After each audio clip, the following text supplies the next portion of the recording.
بزرگان محترم، آج بدھ کا دن ہے اور آپ جانتے ہیں کہ آج کی مجلس میں دعا کے تعلق سے کچھ باتیں آپ کے گوش گزار کی جا رہی ہے، اس لیے کہ دعا جو ہیں یہ ساری عبادات کا کریم ہے، مغز ہے، نچوڑ ہے۔ اللہ کے نبی صلی اللہ علیہ وسلم نے فرمایا دعا کے تعلق سے کہ الدعاء مخ العبادہ او کما قال علیہ الصلاۃ والسلام۔ اس لیے میں نے یہ موضوع چنا ہے کہ ہفتے میں ایک مرتبہ جو عبادت ساری عبادتوں کی گویا سردار ہے، کہ تمام عبادتوں کا نچوڑ ہے، کریم ہے، مغز ہے، تو دعا کے تعلق سے لکھنے والے نے بہت اچھی بات لکھی ہے کہ جو دوست ہیں البتہ دعا دیتا ہے، جو دوست ہیں البتہ دعا دیتا ہے، ورنہ بندہ بندے کو کیا دیتا ہے۔ یعنی دینے کے لائق اگر کوئی چیز ہے تو کیا ہے؟ دعا ہے۔ اصل میں اہمیت ہمیں اس لیے نہیں ہے، ہمیں بھی پتہ ہے کہ جو دعا دے رہا ہے خالی منہ سے بکواس کر رہا ہے، دل سے نہیں دے رہا ہے۔ ہاں، اس لیے جس کو دی جا رہی اس کی نظر میں بھی اہمیت نہیں ہوتی، اس کو بھی پتہ ہے کہ یہ خالی کیا کر رہا ہے؟ لفاظی کر رہا ہے۔ ہاں، ورنہ دعا بڑی چیز ہے۔ تو مرزا سلامت علی دبیر نے لکھا کہ جو دوست ہے البتہ دعا دیتا ہے، ورنہ بندے کو بندہ کیا دیتا ہے۔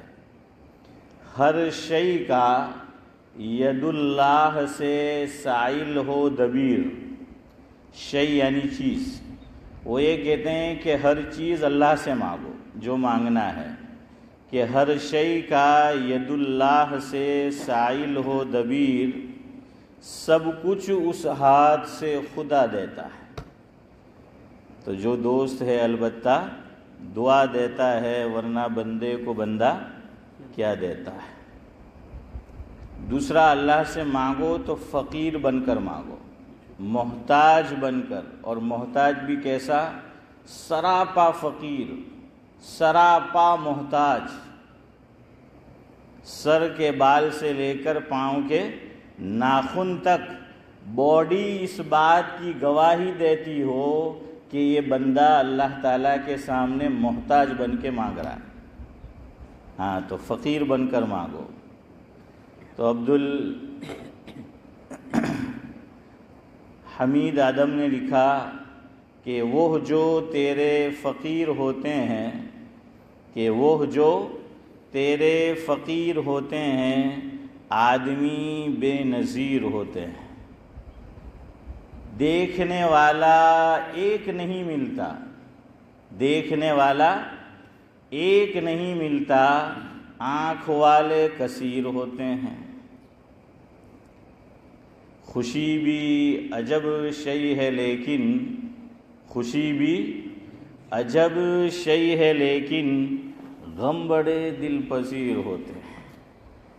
اے عدم احتیاط لوگوں سے، اے عدم احتیاط لوگوں سے، لوگ منکر نکیر ہوتے ہیں۔ لوگ کیا ہے؟ منکر نکیر ہوتے ہیں۔ بہرحال دعا، دو باتیں ہیں آج عرض کرنی اگر وقت رہا۔ نمبر ایک، آدمی کے دل و دماغ میں یہ بات جم جائے اور جمی ہوئی ہو کہ جو کچھ میں اللہ تعالیٰ سے مانگ رہا ہوں، اللہ کی بارگاہ میں اپنی درخواست پیش کر رہا ہوں، اللہ تعالیٰ اس کو سننے والا ہے۔ نمبر ایک۔ نمبر دو، کہ آدمی اپنے آپ کو سراپا محتاج سمجھے۔ اللہ تبارک و تعالیٰ نے قرآن کریم میں بھی اس کو بیان کیا ہے کہ یا ایھا الناس انتم الفقراء الی اللہ واللہ هو الغنی الحمید.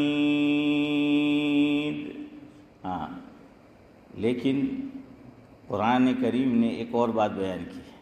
دیکھیے دونوں باتیں اللہ نے بیان کی ہیں کہ اللہ تعالیٰ سے جو محبت سے مانگتا ہے، پیار سے مانگتا ہے، ادب سے مانگتا ہے، اللہ اس کی بھی سنتا ہے.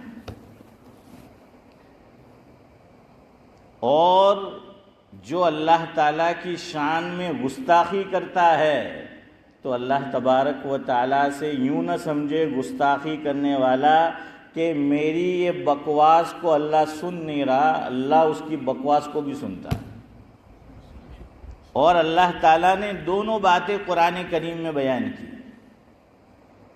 مجھے اگر وقت رہا تو آج کی مجلس میں دونوں باتیں آپ کے سامنے رکھنی ہیں. اس لیے اللہ تعالیٰ کی شان میں ہم جان بوجھ کر تو گستاخی کرتے ہی نہیں ہیں، لیکن انجانے میں بھی اللہ تعالیٰ کی شان میں گستاخی نہیں ہونی چاہیے. اللہ تبارک و تعالیٰ جو ہیں وہ سننے والا ہے، سمیع. اللہ تعالیٰ کے جو اسماء حسنی ہے شبیر چچا، ان میں ایک نام کیا ہے؟ سمیع. سین میم یا اور عین. اچھا، قرآن کریم میں یہ لفظ جو ہے ذاکر بھائی سمیع دو طرح آیا ہے. ایک تو قرآن کریم میں الف لام کے ساتھ آیا ہے کہ سمیع سے پہلے کیا ہے؟ الف لام ہے، الف لام. تو اس طرح سے مجموعی طور پر علماء نے یہ لکھا سعید بھائی کہ 45 مقامات ایسے ہیں. کتنے امتیاز بھائی؟ 45 مقامات ایسے ہیں قرآن کریم میں جہاں یہ لفظ آیا ہے تو الف اور لام کے ساتھ آیا ہے. السمیع الف اور لام کے ساتھ آیا. اور ایک اور دو مقامات ایسے ہیں کہ اسماعیل بھائی جہاں کیا ہے؟ بغیر الف لام کے آیا ہے، خالی سمیع آیا ہے، الف لام نہیں آیا. میں نے آپ کو کسی موقع پر صدیق بھائی بتلایا تھا کہ قرآن کریم میں کوئی لفظ مہمل نہیں ہے. مہمل جانتے ہو نا جاوید بھائی؟ بیکار نہیں ہے، فالتو نہیں ہے، ایکسٹرا نہیں ہے. کوئی نہ کوئی اس کی کیا ہے سلیم بھائی؟ حکمت ہے کوئی نہ کوئی اس کی. تو علماء نے یہ لکھا کہ جہاں کہیں اللہ رب العزت نے لفظ سمیع کو فاروق بھائی الف لام کے ساتھ بیان کیا تو وہاں تاکید مقصود ہے. کیا مقصود ہے؟ تاکید. یعنی اللہ تعالیٰ سننے والا ہے اور پاورفل سننے والا ہے، انتہائی درجے کا سننے والا ہے.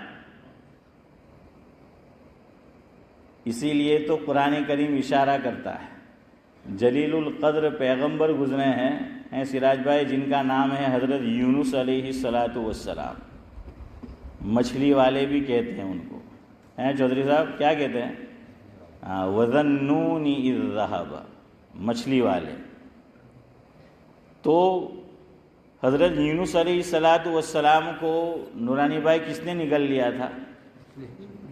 مچھلی نے. صلاح الدین بھائی، مچھلی میں یہ صلاحیت ہوتی ہے کہ پوری کی پوری کیا ہے آدمی کو بھی نگل لے. ایسی مچھلیاں ہیں. مگر مچھ بھی نگلتا ہے. اسی طرح کیا ہے ہاشم بھائی؟ مچھلی جو ہیں وہ بھی نگل لیتی ہے. وہ نگل لیا مچھلی نے حضرت یونس علیہ السلام کو. اچھا، ایک تو سمندر ہے حمزہ، اور سمندر کی گہرائی میں مچھلی ہے اور مچھلی کے پیٹ میں ہے. یعنی آپ اندازہ لگائیے کہ اللہ کیسا سننے والا ہے. مجھے آپ کو یہ بتانا ہے آج کی مجلس میں ایک بات کہ اللہ کیسا سننے والا ہے. اللہ اکبر. کبھی ہم نے غور نہیں کیا، اس لیے یہ شکایت ہمیں ہوتی ہے حافظ امتیاز کہ اللہ ہماری سنتا نہیں ہے. حضرت مولانا ایک بزرگ نے یہ فرمایا کہ ذرا پہلے یہ بھی تو کہو صدیق بھائی کہ ہم کتنی سنتے ہیں، ہم اللہ تعالیٰ کی کتنی سنتے ہیں، سنی انسنی ہم کتنی جو ہے وہ کرتے ہیں. تو تو حضرت یونس علیہ السلام نمبر 1 سمندر کی تہ میں، نمبر 2 مچھلی، نمبر 3 مچھلی کے پیٹ میں ہیں، اور وہاں وہ اللہ تعالیٰ کو کیا کر رہے ہیں؟ پکار رہے ہیں۔ ہاں، اس سے ایک بات یہ بھی معلوم ہوئی کہ آدمی اگر کسی آزمائش میں مبتلا ہو جائے تو محمد علی صاحب کیا کرنا چاہیے؟ اللہ تعالیٰ کی طرف رجوع کرنا چاہیے۔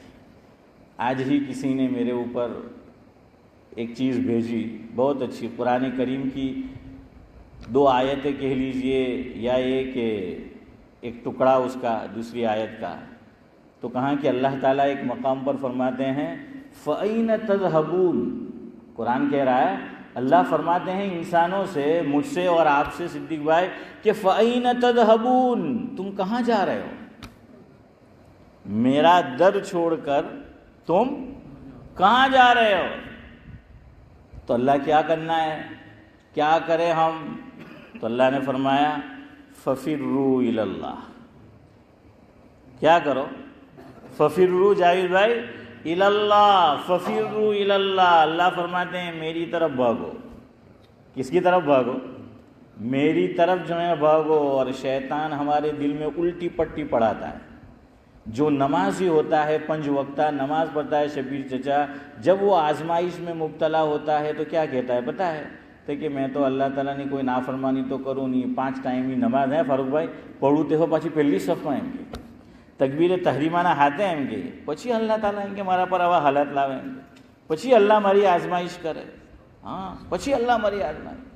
اور خاص طور سے اللہ سب کی اولاد کو سلامت رکھے ہیں سعید بھائی، بڑا امتحان ہے یہ کہ ماں باپ کے سامنے اگر اولاد انتقال کر جائے، کہتے ہیں کہ زندگی میں 2 غم بڑے بھاری ہوتے ہیں ہاشم بھائی، 2 بوجھ بڑے بھاری ہوتے ہیں۔ ایک، جب لڑکی بیاہ کر اپنے میاں کے ساتھ جا رہی ہوتی ہے اور ماں باپ کے کندھے پر جب اپنا سر رکھتی ہے، یہ بوجھ دنیا کا بڑا باپ سہن نہیں کر پاتا، لیکن اللہ صبر دے دیتا ہے ہاں، اور وہ بھی قریب میں ہو تو مل بھی لیں گے، لیکن اگر دور بیاہی جا رہی ہو تو یہ بڑا سخت جو ہے وہ موقع ہوتا ہے۔ دوسرا، ماں باپ کے کندھے پر جب اولاد کا جنازہ ہوتا ہے، ہمارے ہاں تو کیا بولتے ہیں کہ بیٹا، صلاح الدین بھائی کیا ہوتا ہے؟ بڑھاپے کی لاٹھی ہوتا ہے نا، بیٹا بڑھاپے کی لاٹھی ہوتا ہے، اور ہر باپ یہ چاہتا ہے، ہر ماں یہ چاہتی ہے کہ میں اپنے بیٹے اور بیٹوں کے کندھے پر سوار ہو کر جاؤں۔ لیکن اگر اس کا الٹا ہو جاتا ہے کہ بیٹے کا یا بیٹی کا جنازہ باپ کے کندھے پر آ جائے اور باپ کو اٹھانا پڑ جائے سلیم بھائی، اس سے بھاری بوجھ دنیا میں کوئی اور نہیں ہوتا۔ اللہ سب کی اولاد کو سلامت رکھے اور یہ دکھ اللہ کسی کو نہ دکھائے ہاں، کہ ہم اپنی اولاد کے کندھے پر سوار ہو کر جائے ہاں۔ تو بہرحال ایسے موقع پر ایسے الفاظ نکل جاتے ہیں کہ اللہ تعالیٰ نے ہماری جو اولاد نہیں لی، ماروج پوئرو اللہ نے میلو کی نہیں جان لے لی تھی، ماری چھوکری اللہ نے جیسے تے میلی کے نہیں جان لے لی تھی ہاں۔ تو ایسے موقع پر بھی ہمیں کیا ہے، ہمارے لیے نمونہ کیا ہے؟ حضرت نبی کریم صلی اللہ علیہ وسلم کی شخصیت اور ذات گرامی، لقد کان لکم فی رسول اللہ اسوۃ حسنہ۔ حضرت نبی کریم، دیکھیے ایک بات یاد آئی، علامہ سید سلیمان ندوی رحمۃ اللہ علیہ، آپ نے نام سنا ہوگا، اللہ مرحوم کو غریق رحمت کرے۔ یہ ابھی جو انتقال کر گئے وہ نہیں، وہ تو ملعون ہیں کہ صحابہ کی شان میں گستاخی کی، تو وہ جو حضرت تھانوی سے منسلک تھے اور بیعت تھے، میں وہ علامہ سید سلیمان ندوی رحمۃ اللہ علیہ کی جو ہیں وہ بات کر رہا ہوں۔ ان کے خطبات چھپے ہوئے ہیں، بہت ضخیم کتاب نہیں ہے، مختصر سی ہے، کتاب کا نام ہے خطبات مدارس یا خطبات مدراس، بہرحال میرے ذہن میں نہیں رہا، دو میں سے کوئی ایک نام ہے، اس میں حضرت نے ایک بڑی پیاری بات لکھی جس کا مفہوم یہ ہے کہ لقد کان لکم فی رسول اللہ اسوۃ حسنہ۔ حضرت نبی کریم صلی اللہ علیہ وسلم نبی کب بنائے گئے اسماعیل بھائی؟ کتنے سالوں کے بعد؟ 40 سال کے بعد ہیں امتیاز بھائی، اور انتقال کب ہوا؟ 63 سال میں۔ تو مجموعی طور پر نبوت کا زمانہ کتنا ہے؟ 23 ایئرس ہیں، 23 سال۔ فرمایا کہ اللہ تعالیٰ نے جلدی جلدی ان 23 سالوں میں وہ سب احوال اللہ کے نبی صلی اللہ علیہ وسلم پر سے گزار دیے کہ جو ایک امتی کو پیش آنے والے تھے۔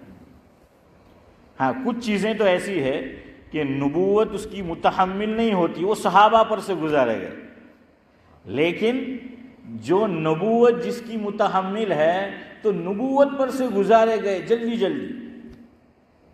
دیکھیے بائیکاٹ ہیں، ابھی فلسطین کتنا ہے، 1 سال سے کچھ زائد عرصہ بیچاروں پر قیامت ڈھائی گئی ہیں، ٹوٹ پڑی۔ ایسی ہی قیامت اللہ کے نبی صلی اللہ علیہ وسلم پر کتنے سال؟ 3 سال ہیں، شیاب ابی طالب میں 3 سال تو حضور کو سے گزاری گئی۔ اللہ نہ کرے کسی کی لڑکی کی طلاق ہو جائے، ہیں ہاں، یہ بھی ماں باپ کے پاؤں کے نیچے سے زمین نکل جاتی، تو اللہ یہ کہ داماد ظالم ہو، پھر تو ماں باپ چاہتے ہیں کہ بھائی چھٹکارا ہو جائے ہیں، کہ بیٹی روزانہ گٹ گٹ کے مرے، اس سے تو پھر ماں باپ سوچتے ہیں کہ اچھا ہے کہ اپنے گھر لے آئے اور کوئی اچھا رشتہ جو ہے وہ ڈھونڈ لے۔ ہاں، تو یہ بھی دعا کرتے رہو جن کی لڑکیاں ہیں، میری بھی ہے، اللہ تعالیٰ تمام کو کیسا داماد دے؟ نیک اور صالح جو ہیں وہ داماد دے۔ خیر بہرحال آپ صلی اللہ علیہ وسلم کی بیٹیوں کی طلاق بھی ہوئی، حضور اکرم صلی اللہ علیہ وسلم کی زندگی میں حیات طیبہ میں حضور کی بیٹی کا بھی انتقال ہوا ہے نا؟ کس کا ہوا تھا؟ حضرت عثمان غنی رضی اللہ تعالیٰ عنہ کی نکاح میں آپ صلی اللہ علیہ وسلم کی کتنی بیٹیاں تھیں؟ 2 تھی۔ دوسری بیٹی کب نکاح میں آئی؟ دیکھیں یہ تو دین کا مسئلہ ہے، ہم سب جانتے ہیں، ایک ساتھ کسی مرد کے نکاح میں 2 بہنیں نہیں رہ سکتی ہیں، 2 بہنیں۔ وَأَن تَجْمَعُوا بَيْنَ الْأُخْتَيْنِ إِلَّا مَا قَدْ سَلَفَ، قرآن کہہ رہا ہے، 4 پارہ اس کی آخری آیت، اس میں اللہ فرماتے ہیں وَأَن حُرِّمَتْ عَلَيْكُمْ أُمَّهَاتُكُمْ، کن کے ساتھ نکاح حرام ہے، تو اس کا تذکرہ ہے اس آیت میں، 4 پارے کی آخری آیت، اس میں تذکرہ ہے۔ اس میں اللہ رب العزت اخیر میں فرماتے ہیں وَأَن تَجْمَعُوا بَيْنَ الْأُخْتَيْنِ إِلَّا مَا قَدْ سَلَفَ، تو یہ دین محمدی کا مسئلہ ہے کہ کسی مرد کے نکاح میں ایک ساتھ 2 بہنیں نہیں رہ سکتی۔ اسی طرح 2 مسئلے اور ہیں، کون کون نہیں رہ سکتی؟ چلو بولو، پھوپھی ہو تو خالی سر ہلا رہے ہو، بولو نا، کون نہیں رہ سکتی؟ زور سے بولو یار۔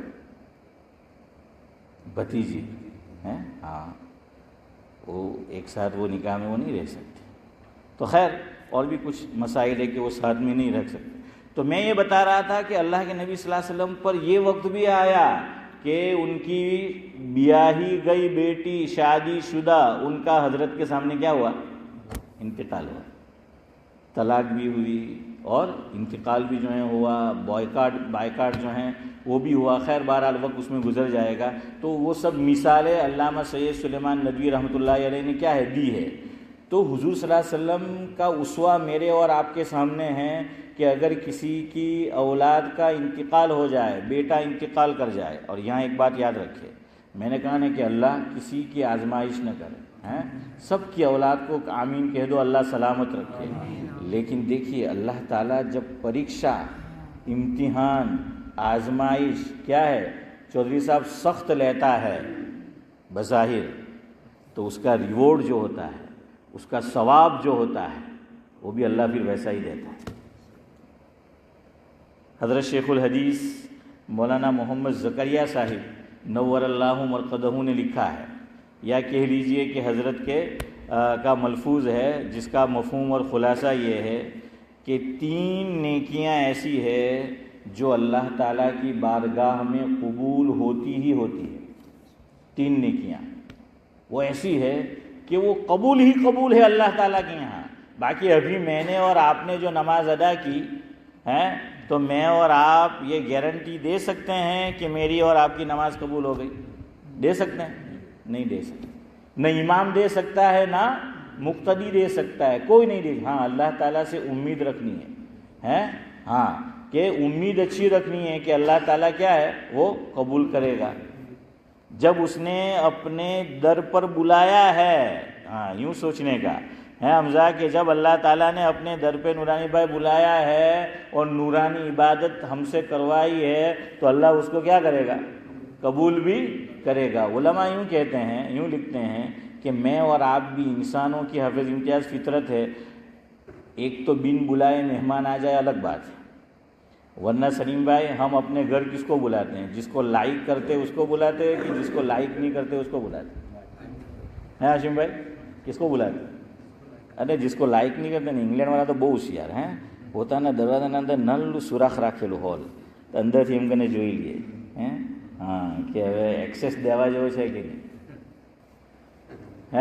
صحیح ہے نا کہ انٹری دینے جیسی ہے یا نہیں. اگر ہماری اس کے ساتھ بنتی ہے تو اس کو بلائیں گے, نہ اگر 36واں آنکڑوں سے تو دروازہ کھولیں گے؟ نہیں کھولیں گے, اس کے لیے نہیں کھولیں گے. کیوں؟ بلکہ اگر کھول بھی دیا تو ایسا کرنا نہیں چاہیے. لیکن کرنے والے کہتے ہیں کہ گیٹ آؤٹ. کیا کہتے ہیں؟ گیٹ آؤٹ, کہ بھائی آپ میرے گھر سے نکل جائیے. تو فرمایا کہ ہم اسی کو بلاتے ہیں جس کو پسند کرتے ہیں. تو اللہ نے اگر ہمیں اپنے در پہ بلایا ہے تو یہ امید رکھو کہ اللہ ہمیں پسند کرتا ہے.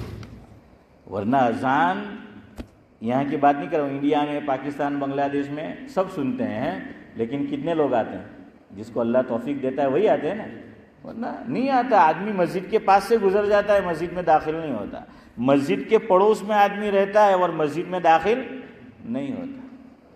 بیٹا امام ہے مسجد میں, باپ نماز پڑھنے نہیں آتا. باپ امام ہے مسجد میں, بیٹا نماز پڑھنے نہیں آتا. مؤذن ہے باپ, بیٹا مسجد میں نہیں آتا. بیٹا مؤذن ہے, باپ نہیں آتا. ہوتا ہے کہ نہیں ایسا؟ تو یہ اللہ تعالیٰ مجھے اور آپ کو پسند کر رہے ہیں. یہ مسجد کو کیا بولتے ہیں ہم؟ بیت اللہ. بیت اللہ کا کیا معنی؟ اللہ کا گھر. تو اللہ نے اپنے گھر پہ جو ہے وہ بلایا. اور ایک حدیث آپ کو سناؤں, مفہوم ہے, یاد رکھو. اللہ کے نبی صلی اللہ علیہ وسلم نے فرمایا, مفہوم یہ ہے کہ جس مسلمان کو مسجد میں آتا جاتا دیکھو تو اس کے ایمان والے ہونے کی کیا دو؟ امتیاز بھائی گواہی دو. ہاں تو فرمایا جس مسلمان کو مسجد میں آتا جاتا دیکھو اس کے ایمان والے ہونے کی گواہی دو. میرا اور آپ کا حال اللہ بچائے, اللہ کرے کہ ہمارا ایسا نہ ہو. لیکن کچھ لوگ کیا ہے, کوئی بیچارہ مسجد سے دور تھا, تبلیغی جماعت والے گئے ہیں, نوک کیا, گشت کیا, اور کیا ہے اس کو پکڑ کر لائے مسجد میں. اب بعض لوگ کامنٹ کرتے ہیں یار آجے کا بھولو پڑو, کیا بولتے ہیں آجے آ بھولو پڑو. ارے بھولو نہیں پڑو, یہ صحیح جگہ پر آؤ ہے تو کامنٹ کرتے. پھر وہ بات اگر اللہ نہ کرے کان میں پہنچ گئی نا, وہ مسجد آنا چھوڑ دیتا. اور یاد رکھنا, ایسے کامنٹ کیے یا ایسا کامنٹ کیا اور اس نے اللہ کے گھر آنا چھوڑ دیا, گناہ کا وبال میرے اور آپ کے سر پر ہو. اس لیے ایسے کامنٹ مت کیا کرو. خوش ہونا چاہیے. کوئی مسلمان جو اب تک مسجد کے ماحول سے دور تھا اور کہاں آ گیا؟ اللہ کے گھر میں جو ہے آ گیا. خیر بہرحال بات کہاں سے چلی؟ میں کیا کہہ رہا تھا کہ اللہ کے نبی صلی اللہ علیہ وسلم کی ذات میں ہمارے لیے نمونہ ہے حضرت ماریہ قبطیہ رضی اللہ تعالی عنہا کے بطن سے جو نرینہ اولاد ہوئی جن کا نام حضرت ابراہیم رضی اللہ تعالی عنہ ہے. اور کتابوں میں ذاکر بھائی یہ لکھا کہ اللہ کے نبی صلی اللہ علیہ وسلم کی جو نرینہ اولاد تھی, کتنی تھی نرینہ اولاد؟ یعنی کہ پوئرا کتنا ہوتا؟ 3 تھے, ہے نا, لیکن نام 5 ہے. آپ کتابوں میں 5 نام پڑھیں گے, لیکن بچے لڑکے 3 تھے. کون سے؟ کیا نام؟ عبداللہ. دیکھیے اس سے ایک بات یہ پتہ چلی, میرے والد کا نام ابراہیم، میرے یہاں اولاد ہوئی، میں نے نام رکھا ابراہیم، وہ اللہ کو پیارا ہو گیا، میرا ایک لڑکا اللہ کو پیارا، ہاں دیکھو پھر بات یاد آئی، یہ بتا رہا تھا 3 عبادت۔ پھر دوسری اولاد ہوئی میرے گھر پہ، یہ میرا جو ابراہیم ہے، میں نے اس کا نام بھی ابراہیم رکھا۔ આપણે લોકો બી એલા હિન્દુમાંથી કન્વર્ટ થયેલા ને તો માઇન્ડ તેજ હે શબીર ચાચા, તમારી ફેમિલીવાળા અમુક કહેવા લાગ્યા હતા કે ઇબ્રાહીમ નામ ન રાખો। મેં કે કેમ? તો કે અબ શું કરવું, પહેલો ચાલો ગયેલો આ બી ચાલો જાય હે ફારૂક ભાઈ, પહેલો